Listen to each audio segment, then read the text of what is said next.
గమనించండి, మీ ముందు వెనక ఖాళీ ఉందా లేదా చూసి కూర్చోండి. మన బైబిల్ పైకెత్తి బైబిల్ పల్లవి పాడకు. పఠింప శ్రేష్ఠ గ్రంథము బైబిల్, పఠింప శ్రేష్ఠ గ్రంథము బైబిల్, అనుదినం పఠించిన ప్రేమ తోడ నడుపును. ఓ పఠింప శ్రేష్ఠ గ్రంథము బైబిల్. దేవుని వాక్యం నుండి ప్రభువులలో మనం పాలపంపులు పొందుట కొరకు కొన్ని మాటలు చదువుకుందాం. అపోస్తలుడైన పౌలు గారు కొరింథీయులకు రాసిన మొదటి పత్రిక 11వ అధ్యాయము 28వ వచనం అందరం చదువుకుందాం. మొదటి కొరింథీ 11వ అధ్యాయము 28వ వచనం అందరం చదువుకుందాం. కాబట్టి ప్రతి మనుషుడు తను తాను పరీక్షించుకొనవలెను, అలాగూ చేసి ఆ రొట్టెను తిని ఆ పాత్రలో నుండి త్రాగవలెను. ఎఫెసీయులకు రాసిన పత్రిక మొదటి అధ్యాయము 22వ వచనం చదువుకుందాం. అపోస్తలుడైన పౌలు గారు ఎఫెసీయులకు రాసిన పత్రిక మొదటి అధ్యాయము 22వ వచనం అందరం చదువుకుందాం. మరియు సమస్తమును ఆయన పాదముల క్రింద ఉంచి సమస్తము పైని ఆయనను సంఘమునకు శిరస్సుగా నియమించెను. ప్రార్థన చేసుకుందాం. ప్రేమలేని మా పరలోక తండ్రి, వందనాలు చెల్లిస్తుంటున్నాం. దేవా, ఇంతవరకు మిమ్మల్ని ఆరాధించుటకు సహాయపడుతూ వచ్చారు. మా ఆరాధనలు మీకు అంగీకార యోగ్యముగా ఉన్నాయని నమ్ముతూ ఉంటున్నాం. స్తోత్రాలు చెల్లిస్తుంటున్నాం. ఈ సమయంలో మీ శరీరము రక్తము మా మధ్య సాదృశ్యముగా ఉంచబడుతూ వచ్చింది. వాక్యానుసారంగా మా జీవితాలు పరీక్షించుకొని, వాక్య వెలుగులో పరీక్షించుకొని, ఆ విధంగా మా జీవితాలు ఉన్నాయా లేదా అని చూసుకొని యోగ్యముగా ఆ బలలో చేయటానికి సహాయం చేయండి. అందుకొరకు చదివిన వాక్య లేఖన భాగముల ద్వారా నన్ను మమ్మల్ని దర్శించండి. నిలబడి మీద ఆశ నేను కూడా బలహీనుడను, నిష్ప్రయోజకుడును ప్రభా. ఆ యోగుడను, బుద్ధిహీనుడు, అజ్ఞాని, వివేకిని క్షమించండి. మీ రక్తం చేత కడిగి నూతన పరచండి. ఫిబ్రవరి 9, 14, 1 కొరింథీ 6, 11 ప్రకారం, యోహాను సువార్త 3, 33, 34 ప్రకారం, దేవాదే విధంగా ఇర్మియా 1:9 ప్రకారం జ్ఞాపకం చేసుకుని, అపోస్తలుల గారు 4:30 ప్రకారం జ్ఞాపకం చేసుకుని స్తోత్రాలు చెల్లిస్తూ యేసు ప్రభు నామములో స్తుతించి ప్రార్థిస్తున్నాము తండ్రి, ఆమేన్.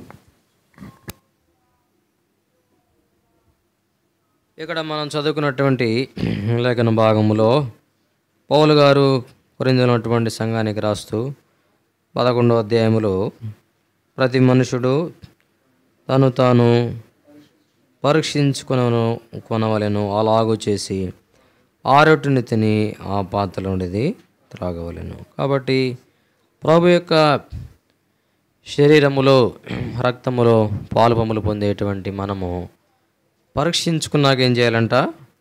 పాలుపొమ్ములు పొందే వారంగా మనం ఉండాలి. కాబట్టి మనల్ని మనమే ఏం చేయాలా? పరీక్షించుకోవాలి. అందుకే అన్నాడు 31లో చెప్పాడు, అయితే మనలను మనమే విమర్శించుకొని ఎడలా పరీక్షించుకోవాలి, మనల్ని మనమే విమర్శ చేసుకోవాలి. అర్థమైందా? మనల్ని మనమే విమర్శించుకోవాలి, మనల్ని మనమే పరీక్షించుకోవాలి. కాబట్టి మన జీవితములో మనం ఏ విధంగా ఉన్నామనేది అర్థమైతే మన జీవితాల్లో మనం ఆత్మీయంగా క్షేమాభివృద్ధి నొందే వారంగా మనం ఉంటాం. అలాగే మత్తయి సువార్తలో మనం చదువుకుంటూ ఉంటాం. ఇప్పుడు మత్తయి సువార్త 7వ అధ్యాయము 3వ వచనం, నీ కంటిలో ఉన్న దూలము నెంచగా నీ సహోదరుని కంటిలో ఉన్న నలుసును చూచుట ఎలా? నీ కంటిలో దూలముండగా నీవు నీ సహోదరుని చూచి నీ కంటిలో ఉన్న నలుసును తీసివేయనిమ్మని చెప్పనేలా? అది కాబట్టి మన కంటిలో కూడా నలుసు లేదా దూలం ఉందని మనకు తెలుసు, కానీ తీసివేసుకోగలమా? తీసివేసుకోవాలి అనుకుంటాము, కానీ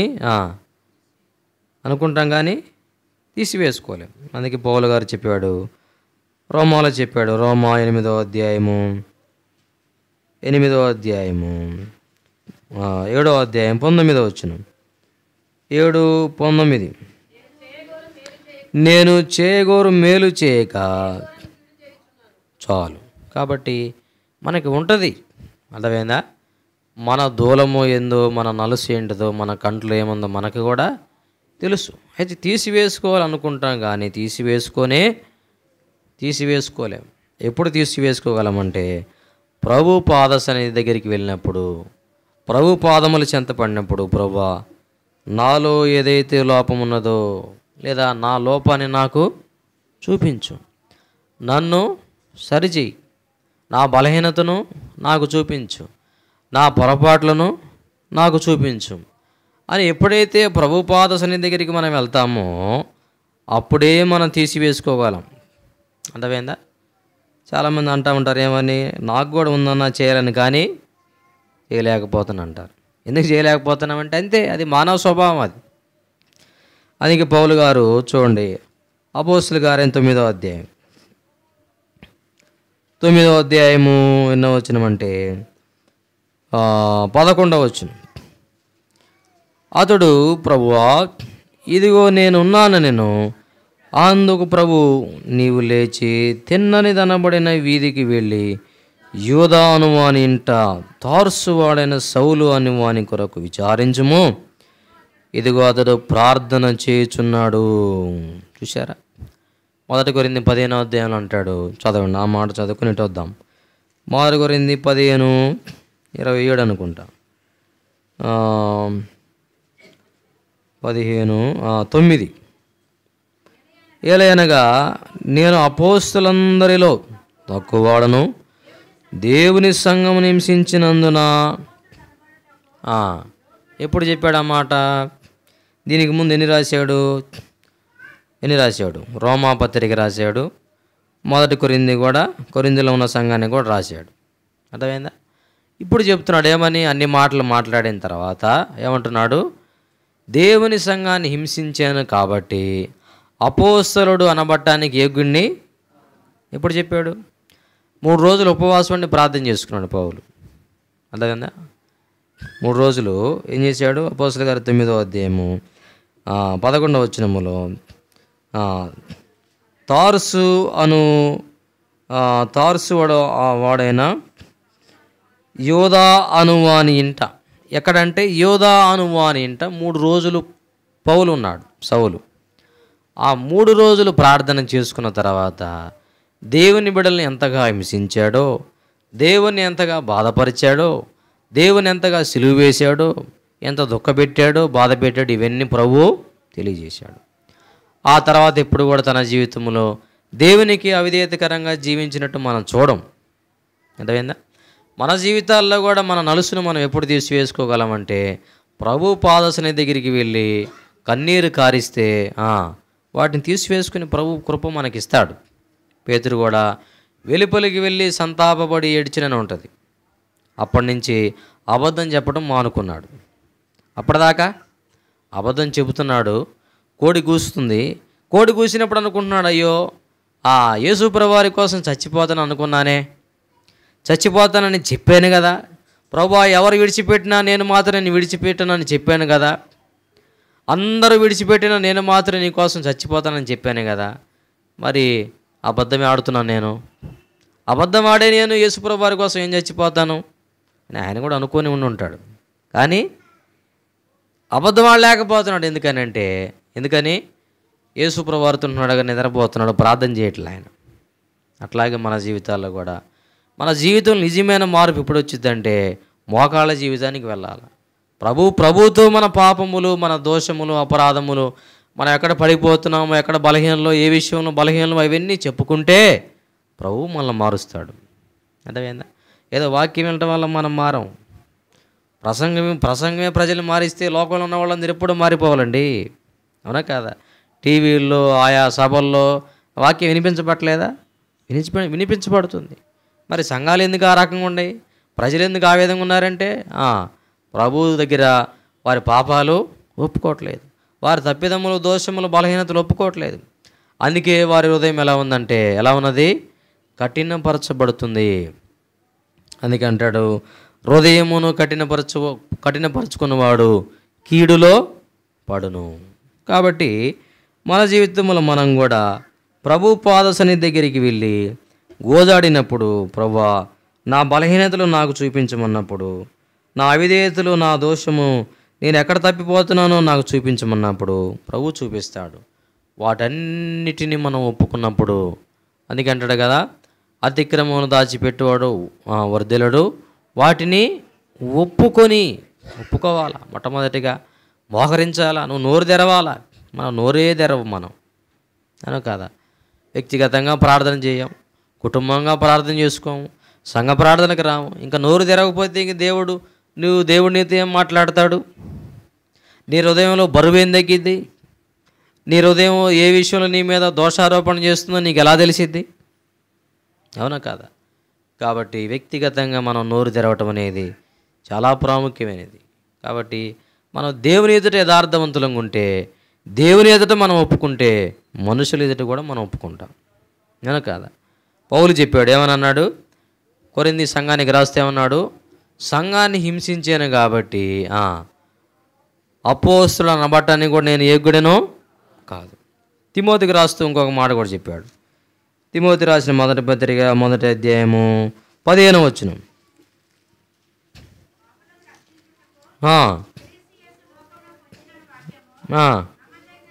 నమ్మదగినదియు యోగ్యమైనదియునయున్నది. చూసారా? అంటే అటువాళ్ళు ప్రధానం అంటే పాపుల్లో ప్రధాననే ఎవరికి చెప్తున్నాడు? తిమోతికి చెప్తున్నాడు. తిమోతి ఎఫెసీ సంఘంలో సేవకుడుగా ఉన్నాడు. అర్థమైందా?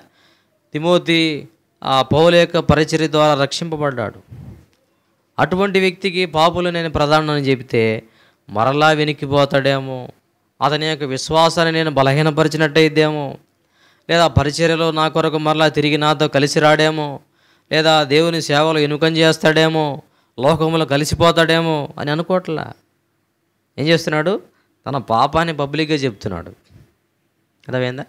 తను ఏ విషయంలో ఎలాంటి పాపియో, పాపుల్లో ప్రధాన పాపిని తిమోతి అని చెప్తున్నాడు. మనం చెప్పగలమా?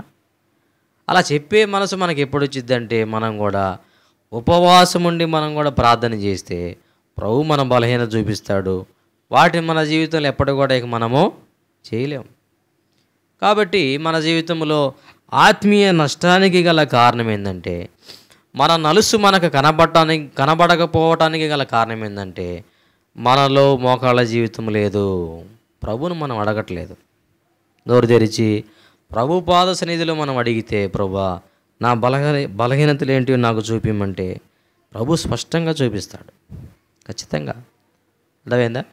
కాబట్టి నువ్వు నీ జీవితంలో నోరు తెరవకపోతే, నువ్వు ఒప్పుకోకపోతే, నీ బలహీనతలు ఏందో నువ్వు చచ్చిపోయిందాక నీకు తెలియవు. నువ్వు చనిపోయిందాక కూడా నీకు తెలియదు. నోరు తెరిస్తేనే ప్రభు మన బలహీనతలు ఏందో మనకి చెప్తాడు. కాబట్టి ఆ విధంగా మనల్ని మనం పరీక్షించుకొని ప్రభు బలలో పాలు పంపులు పొందే వారంగా మనం ఉండాలి. రెండో భాగం చదువుకున్నాం కదా, ఎఫెసీలోకి వద్దాం. ఎఫెసీ 1:22 మరియు సమస్తమును ఆయన పాదముల క్రింద ఉంచి సమస్తము పైని ఆయనను, చూసారా? మరియు సమస్తమును ఆయన పాదముల క్రింద అంటే ఆయన అంటే ఎవరు? యేసుక్రీస్తు ప్రభువారి పాదముల క్రింద ఉంచి సమస్తము పైని యేసుక్రీస్తు ప్రభువారిని సంఘమునకు శిరస్సుగా నియమించెను. కాబట్టి అక్కడ ప్రాముఖ్యమైన మాట ఏంటంటే సంఘము అనేటువంటి మాట మనం చూస్తాం. సంఘము, చర్చ్ అంటాడు. అర్థమైందా? కాబట్టి ఈ సంఘము అనేది ఎవరిదేనంటే, చూడండి ఎవరిది ఈ సంఘము? అపోస్తలుల కార్యములు 20:28. ఈ సంఘము, ఈ చర్చ్ ఎవరిదేనంటే, దేవుడు తన స్వరక్తమిచ్చి సంపాదించిన తన సంఘమును. చాలు, ఏమన్నాడు? ఎవరిది సంఘం? దేవునిది ఈ సంఘము. అర్థమైందా? కాబట్టి జీవము గల సంఘము దేవునిది ఈ సంఘం. అందుకే మత్తయి సువార్తలో కూడా చెప్పాడు, 16వ అధ్యాయం 18వ వచనములో కూడా చదవండి, ఏమన్నాడు? మత్తయి సువార్త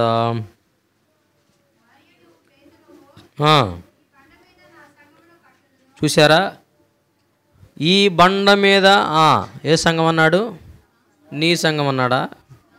నా సంఘాన్ని మీరు కడతారన్నాడా? నా సంఘాన్ని నేనే కడతా. అర్థమైందా?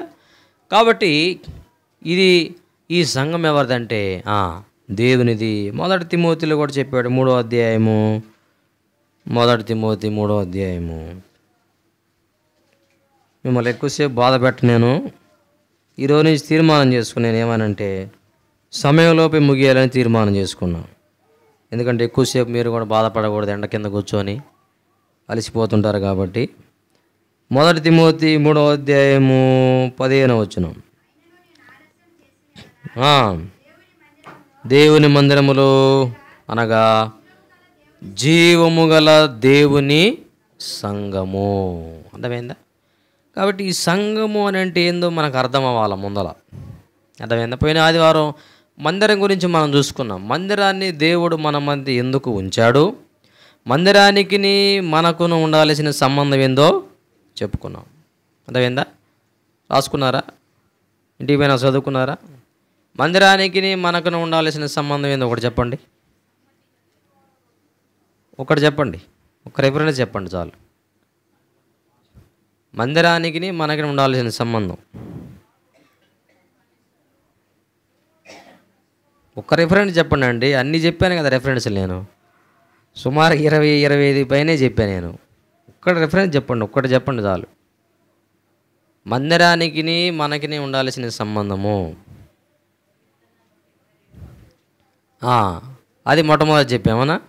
కీర్తన 122:1 ఏమని? యెహోవా మందిరమునకు వెళ్ళుదమని. అర్థమైందా? మందిరానికి వెళ్ళాలి. అర్థమైందా? ఈ మాటలన్నీ మనం గుర్తుపెట్టుకోవాలా, లేదా ఇవన్నీ పదే మనం వినాలా. అర్థమైతేనే మనము ఆ మాటలు మనకు గుర్తుంటేనే, అర్థమైతేనే మనం ఎలా నడుచుకోవాలో మనకి తెలిసిద్ది. ఆ మాటలు గుర్తు లేకపోతే, మనకు అర్థం కాబట్టి మనం ఎలా నడుచుకోవాలో మనకి తెలియదు. అర్థమైందా? కాబట్టి దేవుడు మన మధ్య మందిరాన్ని ఎందుకు ఉంచాడో, మందిరానికి మనకు ఉండాల్సిన సంబంధం ఏందో మనం చదువుకున్నాం. అయితే ఇప్పుడు సంఘము అని అంటే, సంఘం ఎవరిదంటే దేవునిది. దేవుడు తన స్వరక్తం ఇచ్చి సంపాదించిన తన సంఘం మనం చదువుతున్నాం. తర్వాత మత్తయి సువార్త 16:18లో కూడా నా సంఘమును ఏం చేస్తాను, నేనే కడతాను. సమస్తము పైని ఏం చేశాడంట, ఆయన్ని శిరస్సుగా ఉంచి ఏం చేశాడు, సంఘం అనేటువంటి శరీరమునకు శిరస్సుగా దేవుడు యేసుక్రీస్తు ప్రభువారిని ఉంచినాడు. అర్థమైందా? అది మాత్రమే కాదు కానీ ఇంకా ఎన్నో మాటలు ఉన్నాయి. చూడండి, అపోస్తలుల కార్యంలో కూడా చెప్పాడు. 8వ అధ్యాయము 3వ వచనం, 3:8-3 సౌలైతే ఇంటింట చొచ్చి పురుషులను స్త్రీలను విడుచుకొని పోయి చేసాలు వేయించి పాడు చేయుచుండెను. అపోస్తలుల గారు 14:27 వారు వచ్చి సంఘమును సమకూర్చి, చాలు ఏం చేశారంట, అక్కడేమో సంఘాన్ని పాడు చేసిన చదువుతాం, ఇక్కడేమో సంఘమును సమకూర్చి. కాబట్టి ఏంటిది ఈ సంఘం అని అంటే, ఏంటిది ఈ సంఘం అంటే, లోకములో కూడా సంఘాలు ఉన్నాయి. ఏమేమి సంఘాలు అయ్యి? వర్తక సంఘము, వ్యాపార సంఘము, కుల సంఘము, ఉద్యోగ సంఘాలు, ఇవన్నీ ఉన్నాయి. సంఘం అని అంటే, లోకములో సంఘం అంటే అర్థం ఏంటంటే కొంతమంది పురజనుల సమావేశం అని అర్థం. దేవుని వాక్యాలు కూడా ఉంది. అపోస్తలుల కార్యములు 19వ అధ్యాయము 39వ వచనం. అయితే మీరు ఇతర సంగతులను గురించి ఏమైనా విచారణ చేయవలని ఉంటే అది క్రమమైన సభలో పరిష్కారమగును. అది కొంతమంది పురజనులో లేదా కొంతమంది కూడుకునేటువంటి సభ అని అర్థం లోకములో సంఘం అంటే. అర్థమైందా? కానీ ఈ సంఘం అది కాదు. అర్థమైందా? గ్రీక్ భాషలో ఎక్లీషియా అంటారు, దాని ఇంగ్లీష్లో చర్చ్ అంటారు, తెలుగులో సంఘం అంటారు. అర్థమైందా? ఈ సంఘం అది కాదు. ఈ సంఘం ఏ సంఘం అంటే, దేవుడు తన స్వరక్తమించి సంపాదించిన తన సంఘము. ఇంకా సింపుల్గా చెప్పాలంటే, అచ్చమైన తెలుగు భాషలో సంఘం అని అంటే వెలుపలికి పిలువబడిన వారు. ఏంది అర్థం? వెలుపలికి పిలువబడిన వారు. చూడండి అపోస్తల కార్యములో కొన్ని మాటలు చూద్దాం. అపోస్తల కార్యములు 7వ అధ్యాయం 7వ అధ్యాయము 38వ వచనం. సీనాయి పర్వతం మీద తనతో మాట్లాడిన దేవదూతతోనూ మన పితరులతోనూ అరణ్యములోని సంఘమందు ఉండి మనకిచ్చుటకు జీవవాక్యములను తీసుకుని వాడేతడే. వాస్తవంగా సంఘాన్ని గురించినటువంటి బోధ కానీ సంఘము కానీ పాత నిబంధనలో మనకు కనబడదు.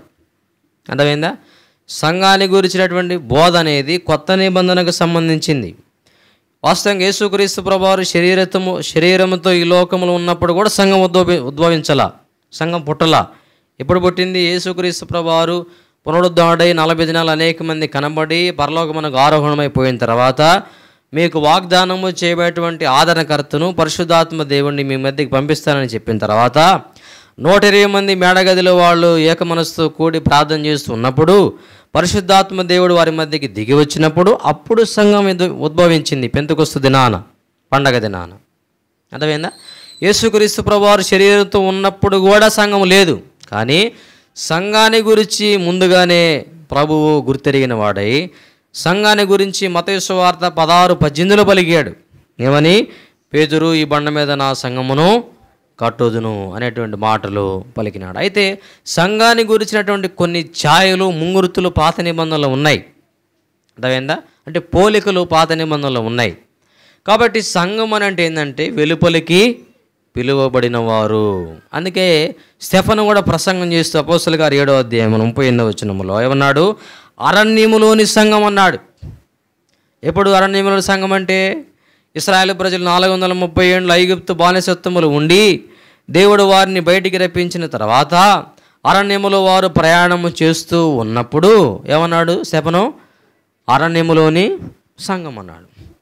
ఐగుప్తులో ఉన్నంతకాలం మరి సంఘం అని పలకలేదుగా. ఐగుప్తులో 430 ఏళ్ళు ఉన్నప్పుడు ఎవరైనా సంఘం అని పలికారు? వాళ్ళని పలకలా.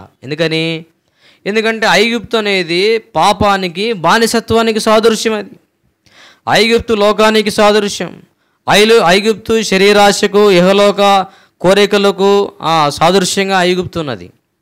అందుకని ఐగుప్తు యొక్క బానిసత్వములో వారు ఉన్నారు కాబట్టి సంఘం అని వారు పలకలేదు. ఎప్పుడైతే వారు ఐగుప్తు నుండి విడిపించబడి అరణ్యములో కానానుకు ప్రయాణం చేస్తున్నారో అప్పుడు మాత్రమే సంఘం అని స్టెఫను అక్కడ పలికాడు. అంటే ఐగుప్తు యొక్క బానిసత్వం నుండి వారు ఏం చేయబడ్డారు? వెలుపలికి పిలువబడ్డారు. కాబట్టి ఈనాడు నిన్ను నన్ను కూడా ప్రభువు సంఘంగా చేసినాడు.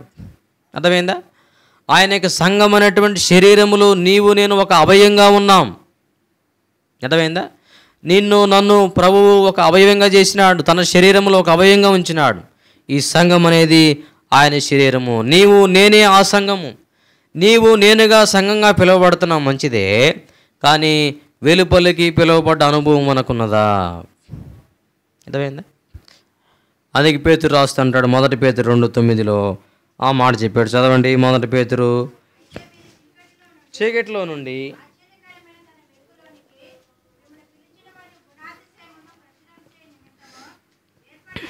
చాలక ఎక్కడి నుంచి ఎక్కడికి పిలిచాడంట? చీకటిలో నుండి ఆశ్చర్యకరమైనటువంటి వెలుగులోకి పిలిచాడు. అంతకుముందు ఎక్కడ ఉన్నాం? చీకటిలో ఉన్నాం. కొలసి 1:18 కూడా చదువుతాం. అక్కడ చదవండి. కొలసి 1:18.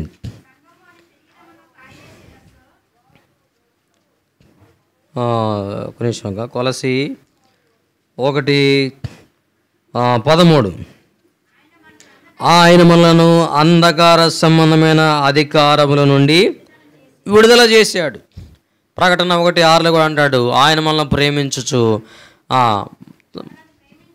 ప్రేమించుచు తన రక్తము వలన మన పాపం నుండి విడిపించిన వానికి. నిజంగా పాపం నుండి మనం విడిపించబడ్డామా? పాపం విడిపించబా అదేంటండి? ఎప్పుడో నా పాపాలు ఒప్పుకున్నాను అని చెప్పుకోవచ్చు, మంచిదే. ఎప్పుడో ఒప్పుకున్నావు, మరి ప్రతిరోజు చేసే పాపాల సంగతి అలా కాదా? ఎప్పుడో ఒప్పుకున్నావు 10 ఏళ్ళ క్రితం, 15 ఏళ్ళ క్రితం. ప్రతిరోజు ఏదో ఒక విధంగా పాపం చేస్తూనే ఉంటావు. తెలుసు తెలియకు, చూపుల ద్వారా, మాటల ద్వారా, క్రియల ద్వారా, తలంపుల ద్వారా ఏదో ఒక విధంగా చేస్తూనే ఉంటాం. ఒప్పుకున్నావా?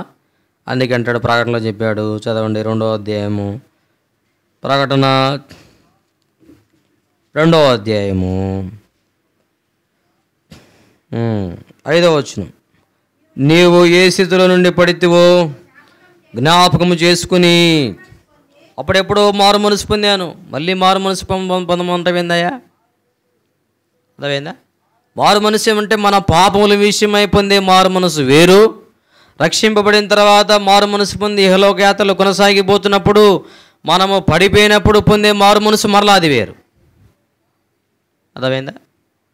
కాబట్టి అక్కడ అన్నాడంటే, మన పాపముల నుండి మనం విడిపించిన వానికి, చీకటిల నుండి ఆశ్చర్యకరమైనటువంటి వెలుగులోనికి పిలిచిన వానికి, అంధకార సంబంధమైనటువంటి అధికారముల నుండి విడిపించి, నిజంగా విడిపించబడ్డావా? వెలుపలికి పిలువబడ్డావా? ఇంకా అబద్ధాలు, కొండాలు, మోసాలు, దగాలు, వంచన ఇవన్నీ నీవు చేసుకుంటూ పోతూ గలతీయులకు రాసిన పత్రికలో చెప్పాడు. చదవండి, గలతీయులకు రాసిన పత్రిక, అక్కడ ఒక మాట అన్నాడు. గలతీ 5:19 వచనం. శరీర కార్యములు స్పష్టమై ఉన్నవి, అవేవనగా జారత్వము, అపవిత్రత, కాముకత్వము, విగ్రహారాధన, అభిచారము, ద్వేషములు, కలహము, మత్సరములు, క్రోధములు, కక్షలు, భేదములు, విమతములు, అసూయలు, మత్తతలు, అల్లరితగుడిన ఆటపాటలు. ఇవన్నిటి నుంచి నీ విడిపించబడ్డావా? నిజంగా విడిపించబడితేనే నీవు కూడా ఒక సంఘము. అర్థమైందా? కాబట్టి దేవుడు ఈ సంఘమైనటువంటి ఆయన శరీరము పరిశుద్ధంగా, పవిత్రంగా ఉండాలని ఏం చేశాడు తెలుసా? ఎఫెసీ 5:25 చెప్పాడు. 25, 26, 27 చివరిలో ఉంటుంది. వాక్యముతో ఉదక స్నానము చేత దానిని పవిత్రపరిచి పరిశుద్ధపరచుటకై దాని కొరకు తను తాను అప్పగించుకున్నాడు.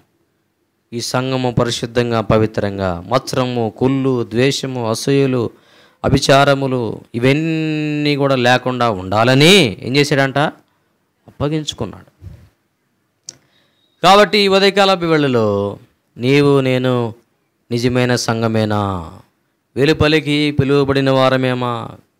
ఇంకా మనలో విడిపించబడేటువంటి లేదా వదిలిపెట్టని స్వభావాలు, అలవాట్లు ఇవన్నీ గనక ఉంటే, ఏదైనా నువ్వు దాచిపెట్టుకొని ఉంటే, నీవు నిజంగా వెలుపలికి పిలువబడలేదు, ఇంకా ఐగుప్తులోనే నీవు ఉన్నావు.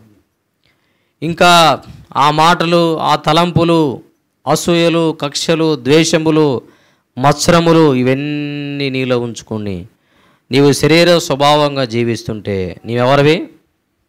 ఎవరు నీవు? సంఘము కాదు. నీవు సంఘముగా పిలువబడినప్పటికీ కూడా ఆ లక్షణాలు నీలో లేవు. అయితే నిజమైనటువంటి సంఘం అంటే ఎవరంటే పరిశుద్ధ పరచబడిన వారు. వాక్యముతో ఉదక స్నానం చేశాడంట, పరిశుద్ధపరిచాడు, పవిత్రపరిచాడు. దాని కొరకు తాను ఏం చేశాడంట? ఆయన అప్పగించుకున్నాడు. కాబట్టి అరణ్యములోని సంఘం అని స్తెఫను చెప్పాడు. నిజంగా వెలుపలికి పిలువబడ్డామా? మన జీవితంలో ఏదైతే దేవునికి అయిష్టకరమైనదో మన మాటలు, తలంపులు, క్రియలు, చూపులు, ఆలోచనలు వీటన్నిటి నుంచి కూడా మనం ఏం చేయబడాలా? విడిపించబడాలా. ఈ లక్షణాలు ఏది కూడా మనలో కనపడకూడదు. ఇవన్నీ కనబడితే నిజమైన సంఘముగా పిలువబడటానికి ఏమాత్రం మనం అర్హులము కాదు. మనం అనుకోవచ్చు నేను కూడా సంఘమే అని. అది నీ యొక్క భ్రమలో నీవు ఉన్నట్టే. అర్థమైందా? కాబట్టి ఎప్పుడైతే వెలుపలికి పిలువబడ్డారో వాళ్ళే నిజమైనటువంటి సంఘముగా స్టెఫెను అక్కడ ప్రసంగం చేస్తున్నాడు. కాబట్టి ఈనాడు మనం కూడా ఇంకనూ విడిపించబడకపోతే, ఇంకనూ పాతది, పులిసిన పిండి, ప్రాచీన స్వభావము, పాత పురుషుడు ఇవన్నీ కనుక మనలో ఉంటే వాటిని ఏం చేయాలా? తీసివేయాలా, విడిచిపెట్టాలా. చీకటిలో ఉండి వెలుగులోకి వచ్చినటువంటి అనుభవంలో ఉండాలా. అంధకార సంబంధమైనటువంటి అధికారముల నుండి విడిపించబడిన అనుభవం ఉండాలా. పాపముల నుండి క్షమించబడిన అనుభవం ఉండాలా. పాపముల నుండి విడిపించబడిన అనుభవం ఉండాలా. మరణములో నుండి జీవములోనికి దాటినటువంటి అనుభవం మనం ఉండాలి. అది వాళ్ళే నిజమైనటువంటి సంఘం. అందుకని ఈ సంఘాన్ని గురించినటువంటి మరి కొన్ని విషయాలు కనుక మనం చూస్తే పాత నిబంధనలు కూడా ఈ సంఘాన్ని గురించి కొన్ని సాదృశ్యాలు ఉన్నాయి, అంటే కొన్ని ముంగుర్తులు ఉన్నాయి. చూడండి, కొన్ని విషయాలు చూద్దాం. మనం అక్కడ కొన్ని విషయాలు చూద్దాం. ఆదికాండం 1వ అధ్యాయము 16వ వచనం. ఆదికాండము 1వ అధ్యాయము అనగా పెద్ద జ్యోతిని 2 జ్యోతులను చేశాడు. ఒకటేమో పగటిని వేలటానికి పెద్ద జ్యోతిని, రాత్రి వేలటానికి చిన్న జ్యోతి. అర్థమైందా? ఈ జ్యోతులు కూడా, ఈ చిన్న జ్యోతి అనేది సంఘానికి సాదృశ్యంగా ఉన్నది. దేనికి? ఇప్పుడు మనం నివసిస్తున్నటువంటి ఈ కాలము ఇది పాపపు రాత్రి కాలం, లోకానికి ఇది చీకటి కాలం, మనకి వెలుగు. అర్థమైందా? అందుకే 1 తెస్సలోనికలో చెప్పాడు. చదవండి, 1 తెస్సలోనిక 5వ అధ్యాయంలో అక్కడ ఆ మాట చెప్పాడు. 1 తెస్సలోనిక 5వ అధ్యాయము 5వ వచనం లేదంటే 4వ వచనం. సహోదరులారా, ఆ దినము దొంగ వలె మీ మీదికి వచ్చుటకు మనము చీకట్లో ఉన్నవారం కాదు, మనం వెలుగు సంబంధులము, అందుకే మీరు లోకానికి వెలుగై ఉన్నారని చెప్తాడు. కానీ ఈ లోకము నివసిస్తున్నటువంటి ఈ కాలము లోకానికి చీకటి కాలం ఇది. అర్థమైందా? కాబట్టి అదృశ్యుడై ఉన్నటువంటి ఆ యొక్క సూర్యుని నుండి ఈ యొక్క చిన్న జ్యోతి శక్తిని పొందుకొని రాత్రి వేళ ప్రకాశిస్తున్నది. అర్థమైందా? కాబట్టి ఈ సంఘమైనటువంటి చిన్న జ్యోతి లోకానికి వెలుగు. అర్థమైందా? ఈ సంఘమైనటువంటి దీపస్తంభము లోకానికి వెలుగుగా ఉన్నది. అర్థమైందా? కాబట్టి ఈ యొక్క చిన్న జ్యోతి సూర్యుడు అంటే యేసుక్రీస్తు ప్రభువారు. ఆయన సూర్యుడును కేడెమునై ఉన్న 84 కీర్తనలు మనం చదువుతాం. కాబట్టి అదృశ్యుడైనటువంటి ప్రభువు నుండి వెలుగును పొందుకొని సంఘం ఏం చేస్తుంది? వెలిగించబడుతున్నది. కాబట్టి ఈ చిన్న జ్యోతి కూడా సంఘానికి సాదృశ్యంగా ఉన్నది. అంత మాత్రమే కాదు కానీ ఆదికాండము 2వ అధ్యాయము 21వ వచనం. యెహోవా గాఢ నిద్ర కలుగు చేసి నిద్రించినప్పుడు పూడ్చివేసెను. చాలు. ఇక్కడ హవ్వ గురించి మనం చదువుతుంటాం. వాగ్దానములానిచి నెరవేర్చువాడవు నీవే, ఆ వాగ్దానములానిచి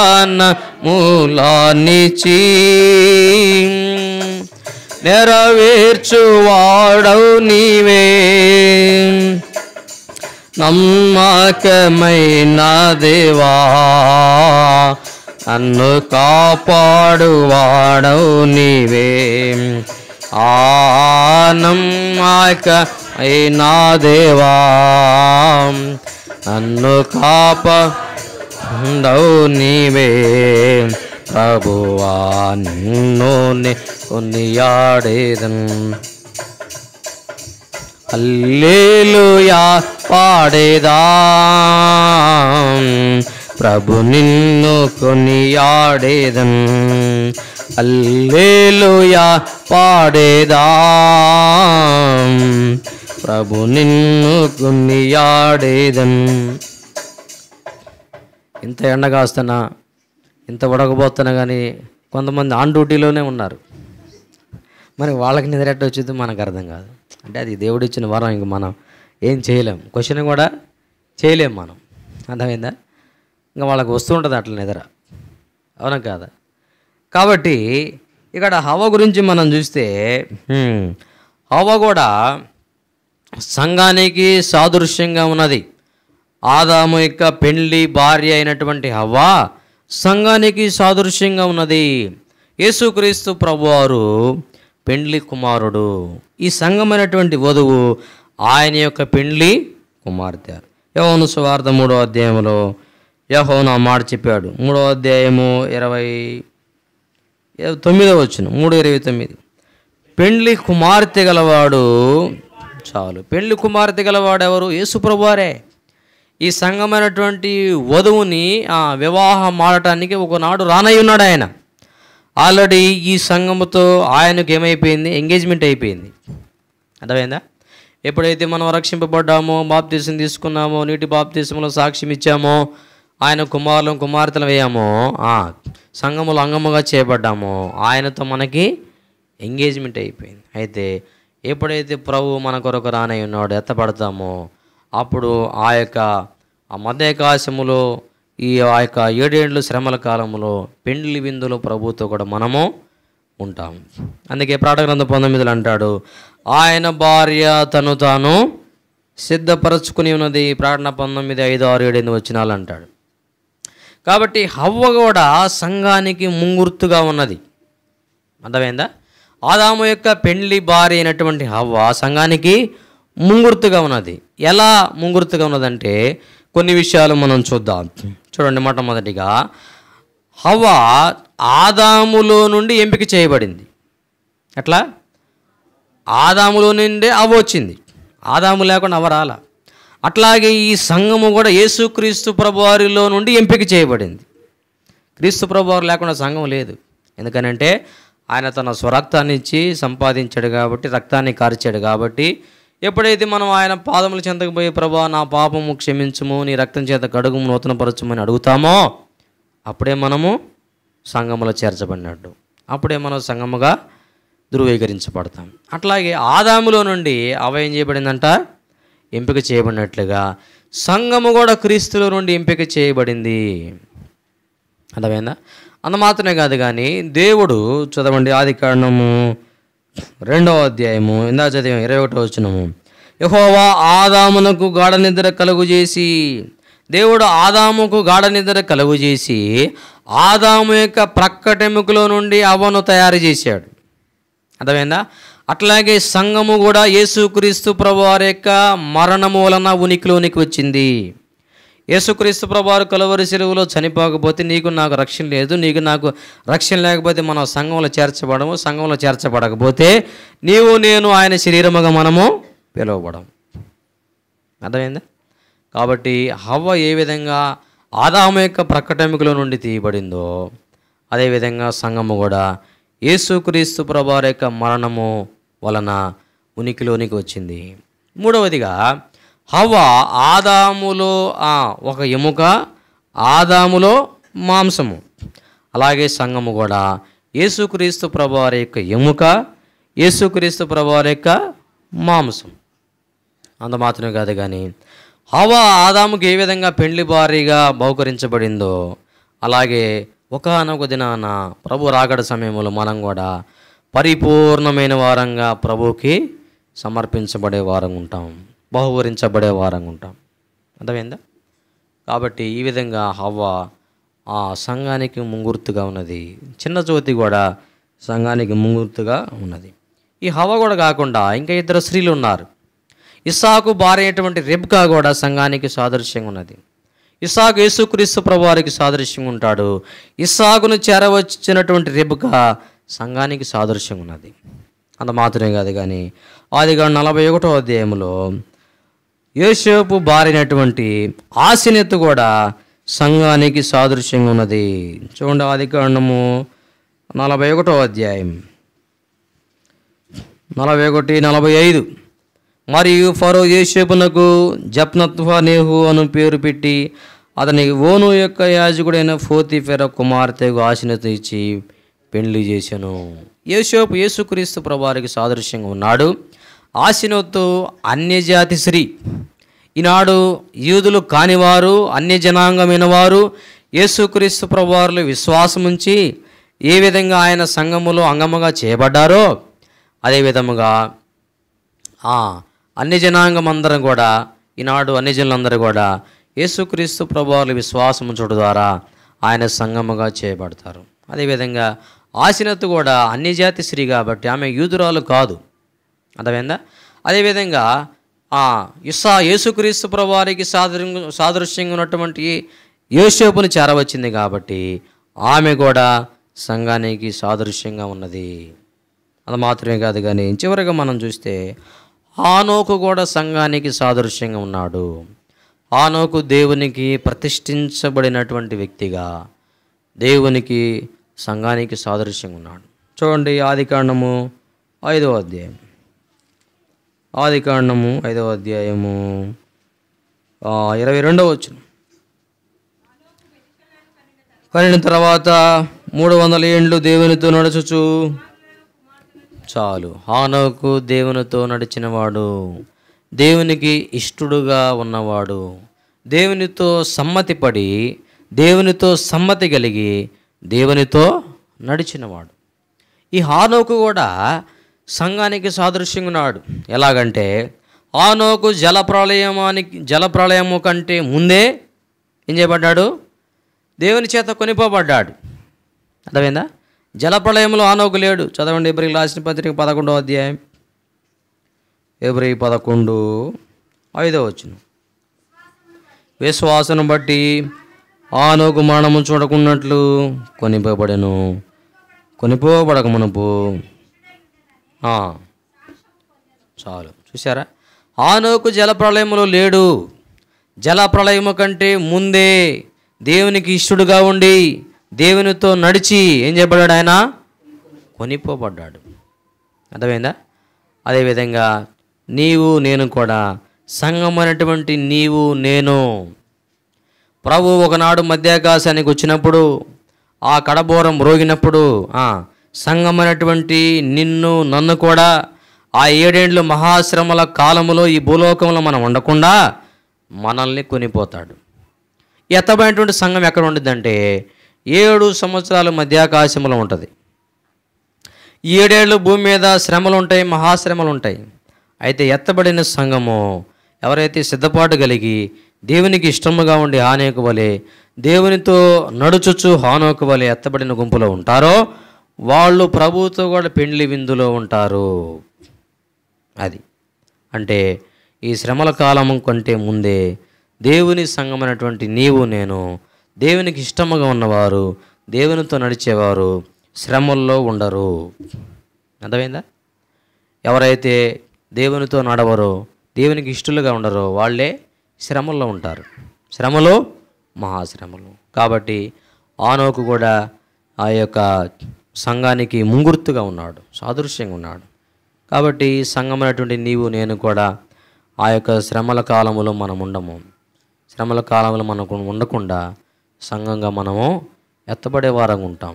ఆ ప్రభు మధ్యాకాశానికి వచ్చినప్పుడు ఆయన బోర శబ్దము మ్రోగినప్పుడు. కాబట్టి సంఘం అనేటువంటి మాటను మనం చూస్తూ వచ్చినాం. సంఘం అంటే వెలుపలికి పిలువబడిన వారు. సంఘం ఎవరిదంటే దేవుడు తన స్వరక్తమిచ్చి సంపాదించిన తన సంఘము. ఈ సంఘాన్ని ఎవరు కడతారంటే నా సంఘాన్ని నేను కడతాను. అర్థమైందా? ఈ సంఘములో నీవు నేను ఎలా ఉన్నామంటే అంగములుగా ఉన్నాం.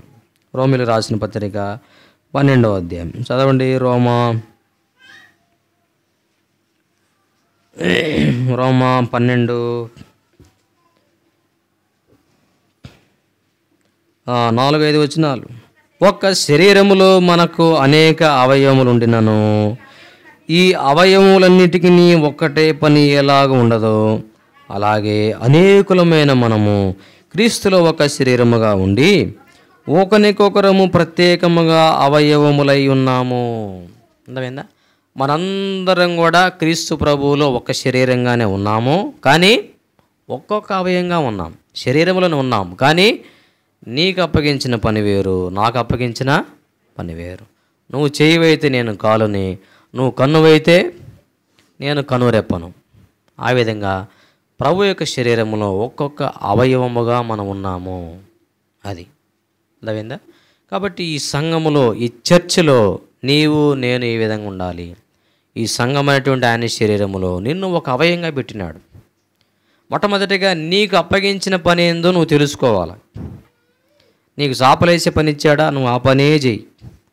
నువ్వు వేరే పని కోసం పాకులాడబాకు. నీకు పాటలు పాడే పని ఇచ్చాడా, ఆ పనే చెయ్యి. ప్రసంగం కోసం బాబాకు మళ్ళా. అర్థమైందా?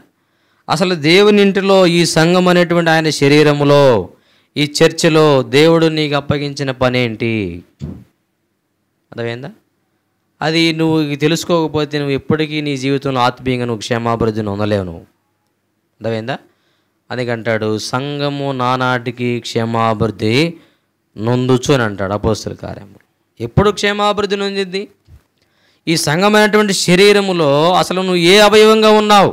ఒక కన్నుగా ఉన్నావా, కాలుగా ఉన్నావా, చెవిగా ఉన్నావా, చేతుగా ఉన్నావా, ఎడమ చేయిగా ఉన్నావా, కుడి చేయిగా ఉన్నావా, ఎడం కాలుగా ఉన్నావా, కుడి కాలుగా ఉన్నావా? ఏది నీ పనేంటిది? అర్థమైందా? ఈ సంఘమైనటువంటి శరీరములో మనము ప్రభువు మనల్ని ఒక అవయంగా ఉంచాడు. కాబట్టి ప్రభువు మనకి ఏ పని ఇచ్చినాడో, లేదా ఏ అవయవంగా ఉంచాడో, ఏ అవయవంగా మనం ఉన్నామో ఆ అవయవమైనటువంటి నీవు ఏ పని చేయాలో ఆ పనే చేయాలి. నువ్వు కన్నువైతే చూసే పనే నీ పని, చేసే పని కాదు. అంతే కదా? ఒకవేళ నువ్వు చేయవైతే చేసే పనే నీ పని, చూసే పని కాదు. అర్థమైందా? కాబట్టి వాక్యాన్ని మనం గ్రహించుకునే వారంగా మనం ఉండాలా. గ్రహింపు లేకపోతే, వాక్యం మనకు అర్థం కాకపోతే దేవుని సంఘములో మనం ఏ విధంగా నడుచుకోవాలో మెలచుకోవాలో మనకి తెలియదు. ఎన్ని సంవత్సరాలు బడికి పోయినా ఏ విషయాలు రాకపోతే ఆడే కూర్చోమంటాడు వాడు. అంతే కదా? ఎన్ని సంవత్సరాలు బడికి పోయినా ఏ విషయాలు రాక నువ్వు అక్కడే ఉండరా, ప్రమోట్ చేయడం ఇంకా అలా కదా, ప్రమోట్ చేయడు. ఈకేజీ ఇన్ని రోజులు ఈకేజీ చదివాడు కదండి మా వాడిని, 1వ తరగతికి ఏమంటాడు, వాడికి ఏ విషయాలే రావట్లేదండి. ఆడకపోయి ఏం చేస్తాడు? ఒకవేళ పంపిస్తాడు, కాళ్ళు ఏళ్ళు పట్టుకుంటే ప్రిన్సిపాల్ని పంపిస్తాడు. ఆడకపోయినాక ఏం చేస్తాడు? ఒక టీచర్ పానం చేస్తాడు. అవునా కాదా? క్లాసులో 30 మంది ఉంటే 30 మందికి పాఠాలు చెప్పిద్ది, కానీ వీడు కూడా చెప్పలేదాము. వాడితో తల బాదుకొని స్కూల్ కూడా మానేసిద్దాము. ఎందుకని? వాడికి ఏబిసిలు రావు. నాకు ఏబిసిలు నేర్పిమనే పట్టుపడతాడు, కానీ యాపిల్ అనేది మాత్రం వాడికి రాదు. కాబట్టి అదేవిధంగా ఈ సంఘం అనేది ఆయన శరీరం. ప్రభు చెప్పాడు, నా సంఘాన్ని నేను కడతాను. అర్థమైందా? కాబట్టి ఈ సంఘములో నీ పాత్ర, నా పాత్ర ఏంటిది? ఈ సంఘములో మనం ఏ విధంగా ప్రవర్తించాలి? ఈ సంఘములో ఒక కన్నుగా, ఒక చేయిగా, ఒక కాలుగా ప్రభుని నిలిచాడు. నువ్వు ఆ పనే చేయాలి, అంతమటుకే. అర్థమైందా? దానికి మించి కనుక మనం చేస్తే ఏం చేస్తాం? మనం శరీరంలో ఉన్నటువంటి అవయవాలన్నిటినీ మనం డిస్టర్బ్ చేస్తాం. అంతేనా కాదా? ఒక అవయవము దాని పని అది చేయకపోతే ఏమైంది? కాలుకు ముళ్ళు గుచ్చుకుందాం అనుకోండి, ఏమైందండి? శరీరం అంతా బాధపడుతుంటుంది. ఓ కాలా, నీకే ముళ్ళు గుచ్చుకుంది కాబట్టి నాకేం లేదని చెయ్యి అంటదా? అనిద్దా? అందం. మనం వచ్చారు మీరు అజీజ్ నగర్ అక్కడికి వస్తే అన్న బాగా చెప్పాడు సంఘం గురించి. అర్థమైందా? కాబట్టి చెయ్యి ముళ్ళు తీసుకోవాల్సింది తప్పనిసరిగా. చేత్తోనే ముళ్ళు వచ్చింది కాలు గుచ్చుకుంటే, ఇంకేది కూడా రాదు. అర్థమైందా? కాబట్టి అవయవులంగా మనం ఉన్నాం కాబట్టి ఒకరికొకరికి సహకారంగా మనము ఉండాలా. కాలు బాధపడుతున్నాం కాబట్టి చేయొచ్చు, కాలుకి సహాయం చేయాలి. కానీ నువ్వే బాధపడు, నీతో నాకెందుకని అంటే శరీరం అంతా బాధపడుతూనే ఉంటుంది. కొన్ని రోజులు పోయిన తర్వాత ముళ్ళు కాలులోనే ఉంటుంది, కాలు సిప్టిక్ అయింది, కాలు తీసేస్తారు, ఇటు కుంటోడు అవుతాడు. అవునా కాదా? కాబట్టి ప్రభు ఈ సంఘమైనటువంటి శరీరంలో మనలను అంగముగా ఉంచాడు, అనగా ఒక అవయంగా ఉంచాడు మనల్ని. అర్థమైందా? కాబట్టి మొట్టమొదటికి ఈ సంఘం ఎవరిదంటే ఎవరిది? దేవుడు. అపోస్తలుల గారు 20:28 దేవుడు తన స్వరక్తమిచ్చి సంపాదించిన తన సంఘము. ఈ సంఘాన్ని ఆయనే కడతాడు. నువ్వు కట్టాలనుకుంటే నువ్వు ఎప్పటికీ కట్టలేవు. అర్థమైందా? అవునా కాదా? సంఘం అంటే బిల్డింగ్ కాదండి. డబ్బులుంటే బిల్డింగ్ కట్టుకోవచ్చు. అందుకే మనం పాట పాడతాం, ఆత్మ మందిరమును ప్రభు కట్టుచున్నాడని. సంఘం అంటే బిల్డింగ్ కాదు. యేసుప్రభు వారు వచ్చిన తర్వాత రాకడలో అందరూ ఎత్తపడతారు. సంఘం ఏడు ఉండేది? ఈ రేకులు, ఈ స్లాబ్ ఏడు ఉండేది? అర్థమైందా? ఈ సంఘం, ఈ గోడలు గల సంఘం మన కోసం, ఈ చర్చి మనము దేవుని కోసం. సంఘం అంటే ఆత్మ మందిరము. అర్థమైందా? ఆత్మీయమైనది. కాబట్టి ఆత్మీయంగా ఆత్మ మందిరాన్ని ప్రభు కడుతున్నాడు. అనగా నిన్ను నన్ను ప్రభు కడుతున్నాడు. ఈ గోడలు కాదు, గోడల ప్రభుకి ఏం చేయవు. అర్థమైందా? కాబట్టి ఈ సంఘములో ఆయన సంఘాన్ని ఆయన కడతాడు. అందుకే నా సంఘమును కట్టుదును. కాబట్టి ఈ సంఘములో మనం ఏ విధంగా ఉండాలా? నిజంగా సంఘం అని అంటే వెలుపలికి పిలువబడిన వారు, నిజంగా అనేకమైనటువంటి అలవాట్ల నుండి, కొండేలు చెప్పేటువంటి అలవాట్ల నుండి, మత్సరము నుండి, కుళ్ళు నుండి, అసూయ నుండి, కక్షల నుండి, భేదాల నుండి, భేదాభిప్రాయాల నుండి, నువ్వా నేనా అనేటువంటి సంగతుల నుండి, వీటన్నిటి నుండి మనం వెలుపలికి వచ్చామా? ఇవన్నీ మన జీవితాలు విడిపించబడ్డాయా? విడిపించబడితేనే నిజమైన సంఘం. మనం ఈ సంఘము పరిశుద్ధమైనదిగా, పవిత్రమైనదిగా, నిర్దోషమైనదిగా, నిష్కలంకమైనదిగా, ఎటువంటి డాగు ముడత మచ్చలేనిదిగా ఉండాలని వాక్యముతో ఉదక స్నానం చేసి ఏం చేశాడు? ఆయన అప్పగించుకున్నాడు. అర్థమైందా? కాబట్టి ఈ సంఘం ఎలా ఉండాలని ప్రభు కోరుకున్నాడంటే ఎఫెసీ 5:25 చదువుకోండి. ఎప్పుడు కూడా ఆ విధంగా పరిశుద్ధంగా పవిత్రంగా ఉండాలని ప్రభువు అప్పగించుకున్నాడు. అర్థమైందా? కాబట్టి ఈ సంఘం అంటే ఈ సంఘం ప్రభువుది. ఆయన రక్తం ఇచ్చి ఆయన కొన్నాడు. ఆయన సంఘాన్ని ఆయనే కడతాడు. నువ్వేం చేయాలా? ఈ సంఘంలో నిన్ను అవయంగా ఉంచాడు కాబట్టి నీకు అప్పగించిన పని ఏందో ఆ పని మాత్రమే చెయ్యి. వేరే పని చేస్తే కొంప కొల్లేరు చేస్తావు నువ్వు. అర్థమైందా? కాబట్టి వేరే పని చేస్తే శరీరాన్ని అంతటా కూడా నువ్వేం చేస్తావు? డిస్టర్బ్ చేస్తావు. శరీరము, సంఘం అనేటువంటి శరీరము క్షేమాభివృద్ధి నొందదు. అర్థమైందా? ఆ విధంగా ప్రభు మనకు సహాయం చేయనిగాక. రండి ప్రార్థన చేసుకుందాం. ప్రార్థన చేసుకున్నారండి. ఈ సంఘం అనేటువంటి శరీరములో ప్రభు మనను అంగముగా ఉంచినాడు. ఈ సంఘము ఆదాము యొక్క ప్రక్కటెముకలో నుండి హవ్వ ఏ విధంగా తీయబడిందో, సంఘము కూడా యేసుక్రీస్తు ప్రభువారి యొక్క ఎముకలో ఎముక, మాంసములో మాంసము, అదేవిధంగా ఆదాములో నుండి హవ్వ ఎంపిక చేయబడినట్లుగా సంఘం కూడా క్రీస్తు ప్రభువారిలో ఎంపిక చేయబడింది. అదేవిధంగా ఆదాముకు గాఢనిద్ర కలుగు చేసి ప్రక్కటెముకలో నుండి హవ్వను తీసినట్లుగా సంఘము కూడా యేసుక్రీస్తు ప్రభువారి యొక్క మరణం వలన సంఘం ఉనికిలోనికి వచ్చింది. కాబట్టి ఈ సంఘములో అంగముగా నీవు ఉన్నావు. ప్రభు శరీరంలో ఒక అవయంగా నీవు ఉన్నావు. ఈనాడు నీకు అప్పగించిన పని నువ్వు చేస్తున్నావా? దేవుని మందిరములో, దేవునింటిలో, సంఘములో ఇంతవరకు దేవునింటిలో నీకు అప్పగించిన పని ఏంటిదో తెలుసుకున్నావా? ఏ పని ప్రభు నీకు ఇచ్చాడు? పాటలు పాడే తలాంత ఇచ్చినాడా? చాపలేసే పని ఇచ్చాడా? వాక్యం చెప్పే పని ఇచ్చాడా? ఊడ్చే పని ఇచ్చాడా? కడిగే పని ఇచ్చాడా? ప్రభా, నిజంగా ఇంతవరకు గ్రహింపు లేనివాడుకున్నాను. సంఘం అంటే నాది అనుకున్నాను, లేదా ఎవరిదో అనుకున్నాను. కానీ దేవుడు తను స్వరక్తం ఇచ్చి సంపాదించిన తన సంఘమని, నీ సంఘమని, ఆయన సంఘాన్ని ఆయనే కడతాడని రెండు సత్యాన్ని గ్రహించలేకపోయాను. క్షమించండి. గ్రహింపు లేక నష్టపోయిన వాడుకున్నాను. దయతో కృప చూపించండి. నిజంగా వెలుపలికి పిలువబడేటువంటి అనుభవం నేను లేను ప్రభా. నాలో ఇంకా మత్సరము, కుళ్ళు, ద్వేషము, అసూయలు, కలహతలు, మత్సరములు, అహంభావము, అవివేకము, ద్వేషము ఇవన్నీ నాలో ఉన్నాయి. నిజంగా నేను అరణ్యంలోని సంఘాన్ని కాదు, ఐగుప్తులో ఉన్నటువంటి బానిసత్వంలో ఉన్నాను. ఐగుప్తులో బానిసగా ఉన్నాను, లోకాశల్లో ఉన్నాను, కోరికల్లో ఉన్నాను. లేదు, క్షమించండి ప్రభా. ఈనాడు నన్ను విడిపించండి. చీకటిలో నుండి వెలుగులోకి తీసుకురండి. అంధకార సంబంధమైన అధికారులను విడిపించండి. మరణంలో నుండి జీవములను తీసుకురండి. విడిపించబడేటువంటి అనుభవం నన్ను చేయండి అని మనం ప్రభు సన్నిధిలో ఒక తీర్మానం చేసుకుందాం. చిన్న ప్రార్థన చేసుకుందాం. ప్రార్థనలో ఉండండి. లేచిపోవద్దు, మాట్లాడొద్దు, అటు ఇటు చూడొద్దు. ప్రభు మనం దర్శించేటువంటి సమయం కాబట్టి యోగ్యంగా పరీక్షించుకొని ప్రభు వల్ల మనము పాలు పొందుతాం.